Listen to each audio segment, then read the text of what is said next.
Thanks for tuning in for another episode of Blake Clan Health and Fitness.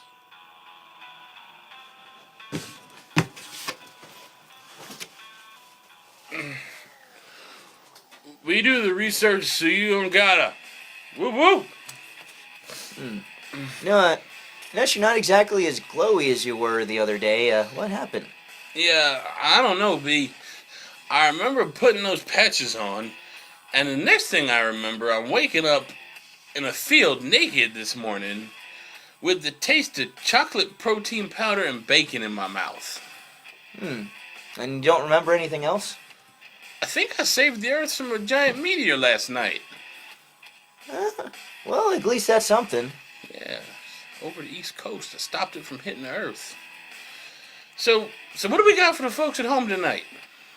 Today is going to be a serious topic. It's close to most of us at home, and it's a serious issue in the United States. Today's topic is childhood obesity. Yeah, the CDC fears that our children, the kids living today, may be the first generation to not outlive their parents. That's fucked up. Yeah, Dave, that is. At the beginning of the human race's reign, food was scarce. We had to provide for our children through hunting and through foraging. There was no televisions. There were no video games. Everyone's mode of transportation were their own 2 feet. Yeah, today's food is plentiful, and moving around by method of your feet ain't so popular no more. Not only are the waistlines of adults getting bigger, but so are our kids. They're out playing less and picking up on our increasingly bad eating habits. Shame on y'all. Shame on you. Right now, childhood obesity levels are at 18%. In 1980, they were at 7%. That's up by 11% in 30 years. And that's just obesity. That's not even counting just children that are just listed as overweight. It's not just the size of our little folk that are getting bigger. And by little folk, I mean the kids, not like midgets, like little people. I mean like little kids. Yeah, but it's also the diseases that come with the obesity. Immediate health risks can include cardiovascular disease, pre-diabetes, setting them up for full-blown diabetes at a young age, and then even some joint and bone problems as young as 5 years old. 5 years old. Also, sleep apnea is more common now in obese youths. That's where your fat that is accumulated around your neck begins to press down on your trachea while you sleep and slowly suffocates you. Best case scenario with sleep apnea is just very loud snoring. Worst case scenario is suffocation.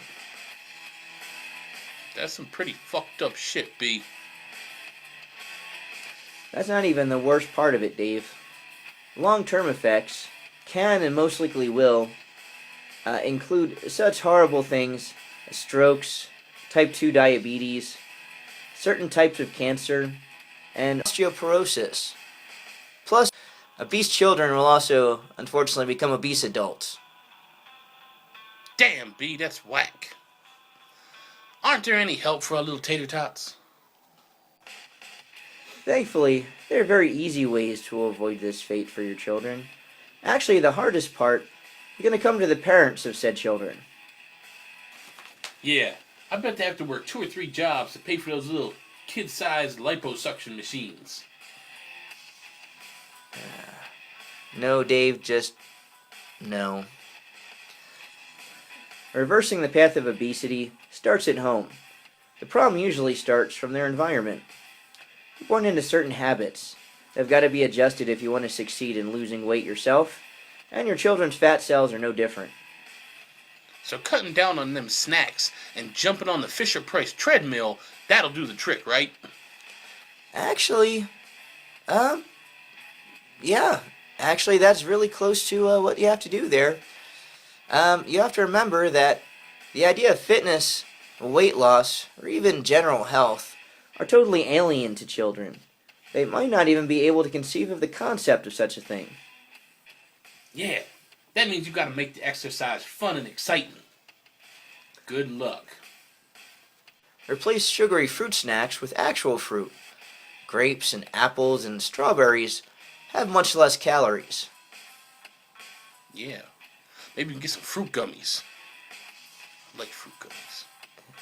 One problem a lot of folks have is they get home from work and the kids are all crying, I'm hungry, feed me, why ain't daddy home? Why don't you love me?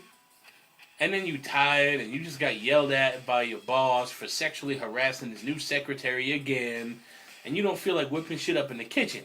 So what you do? You microwave some chicken nuggets. Maybe just heat up a bowl of pasta noodles. Or maybe make a TV dinner. Maybe you even order pizza or go get some fast food. Check the calories in those Happy Meals, son.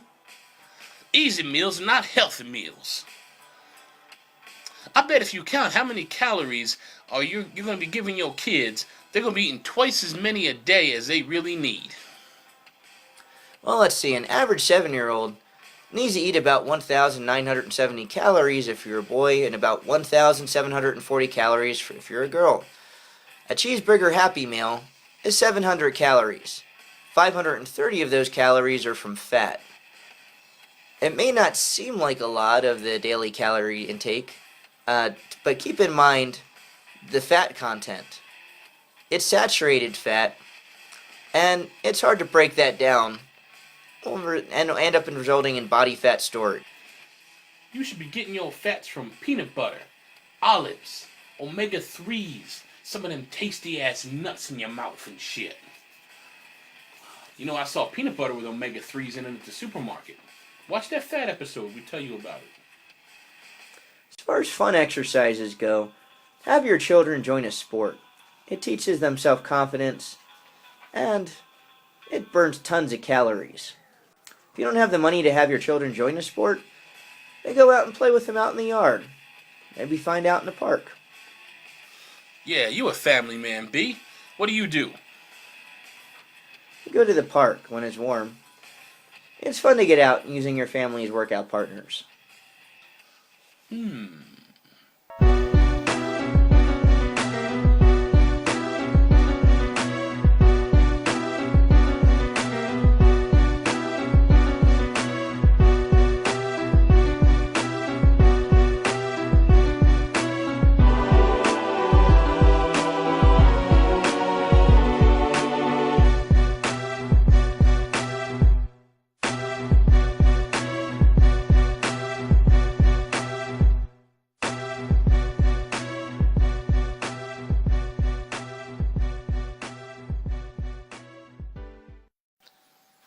Okay, family, let's do some lifting.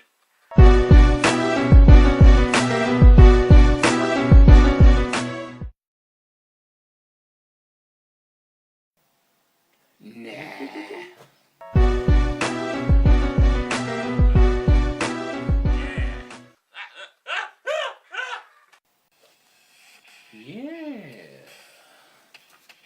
Dave, what are you doing? Using my family as workout equipment. You're strange, Dave. Very strange. It's hard getting started on your own fitness goals. There's a lot to learn and a lot of changes to make it successful. It can be even harder when you're trying to teach your children to live a healthy lifestyle. But it's so much more rewarding. You want to care for your children, give them the things that they never had, the things that we never had, all the opportunities we might have missed ourselves growing up. Why not give your children a life without avoidable conditions, extend their lifetime, so that one day they themselves will teach their children the healthy lifestyles we all wished we had for them. Oh yeah, that's a good one I totally forgot about. Replacing juice drinks like Kool-Aid and those little pouch drinks with water. Cutting down and just having your children drink water can actually cut down on childhood obesity by 1 to 2%, even in sedentary children. Huh. Nah, B, this ain't water. I'm sipping on a scissor. What? Well, you see, it's Sprite, purple cough syrup, and some Jolly Ranchers for flavor. I needs me a pick-me-up after what happened last week. Wait. That's the stuff that almost killed little Wayne last week. Gave him violent seizures from toxic levels of codeine. Nah, dog, don't knock him a purple drink. My personal trainer said it's a good post-workout.